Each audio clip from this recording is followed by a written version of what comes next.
thank my colleague from West Virginia, Senator Capito, for clearly laying out her concerns with this COVID package. I think about where we were a year ago. We were right here in this chamber. It was March of 2020. As we were debating, working together in a bipartisan fashion to come up with a major, over $2 trillion COVID relief package.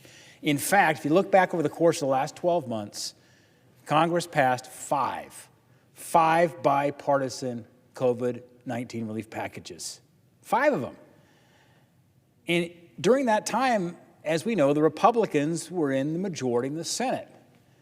And we believed it was very important. We're dealing with COVID challenges in our country that we came together in a bipartisan way to address this horrible pandemic.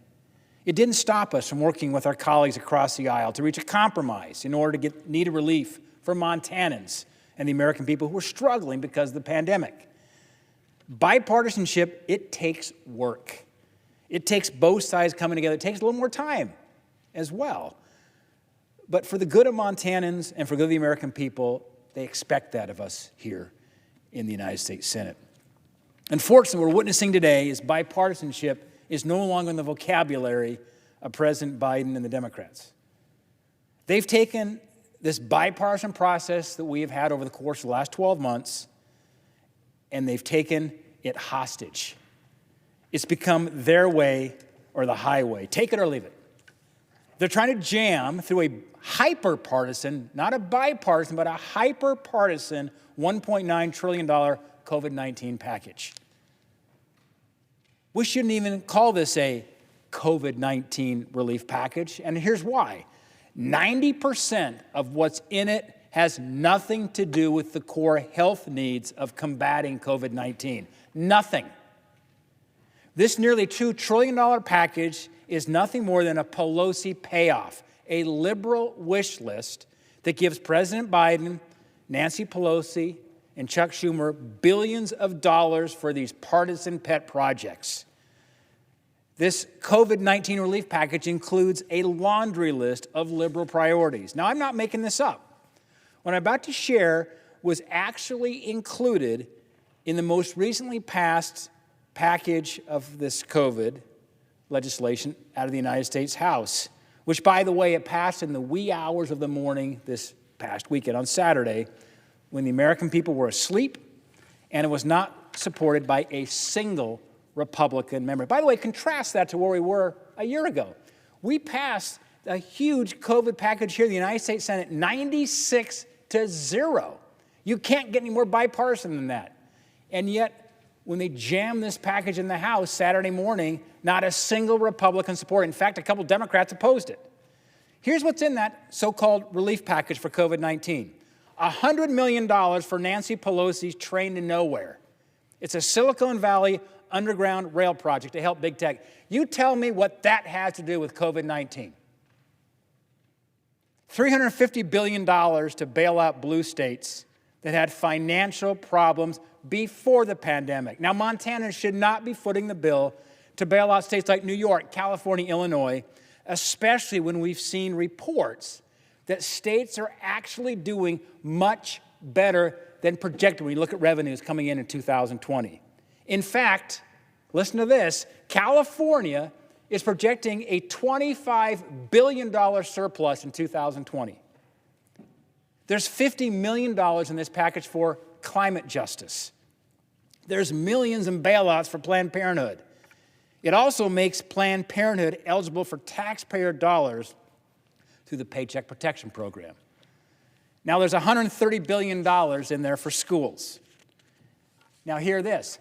95% of it won't be spent this year. In fact, 95% of it is spent in years 22 through 28. You tell me what that has to do with this immediate rush to have to get this package passed when most of the spending is in the years out to 2028 even. This is ironic, as President Biden and the Democrats are bowing to political pressure from the teachers' unions to keep kids out of the classroom. I cannot tell you how many parents we're hearing from that want to see the schools opened up, want to see the kids back in school, back in the classroom.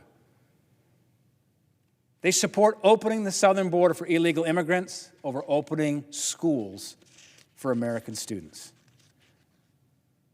As I've laid out, President Biden, Nancy Pelosi, and Chuck Schumer's COVID-19 package is not about COVID-19 relief at all.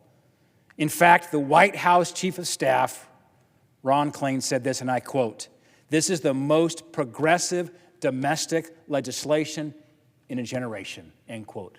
I believe that.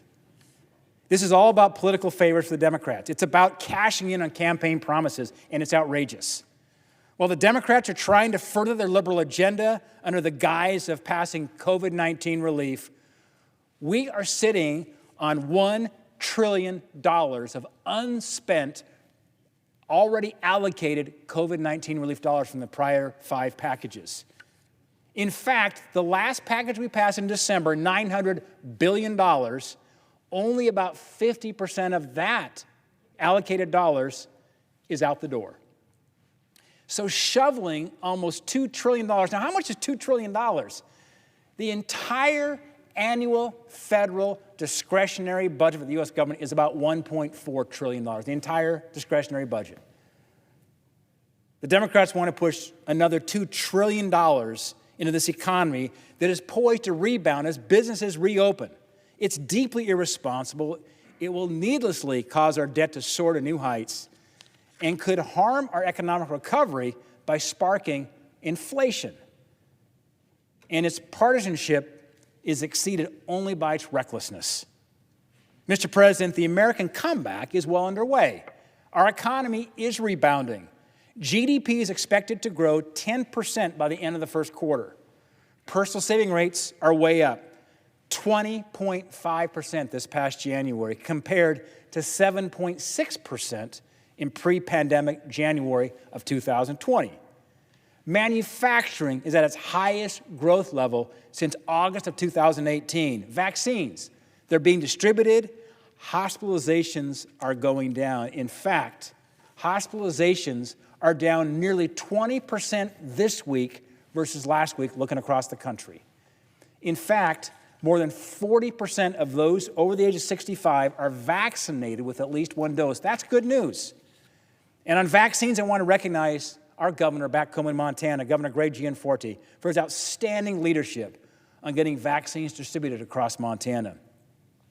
I also want to thank Montana's healthcare heroes for their dedication to getting the vaccines out and keeping our communities and our families safe.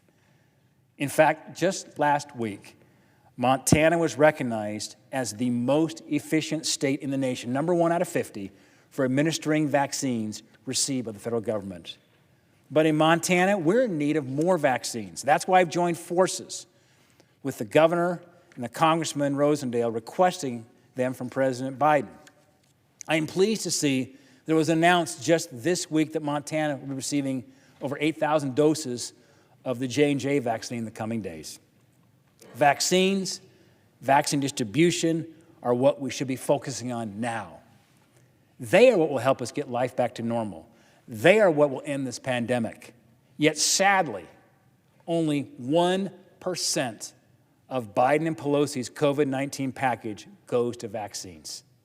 That's unacceptable. It's unacceptable that the partisan Pelosi-Schumer bill lacks foresight and badly misdiagnoses what America needs now, because we are seeing the light at the end of this tunnel.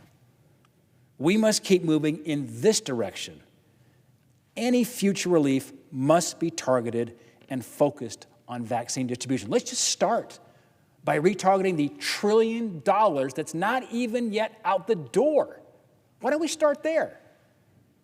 But instead, the Democrats are choosing to go their own way in a purely partisan piece of legislation to spend another $1.9 trillion, most of which does not address anything related to the COVID-19 pandemic. It must be directed instead towards ending the pandemic, helping the American people, not supporting the liberal dreams of Nancy Pelosi and Chuck Schumer. I yield back my time.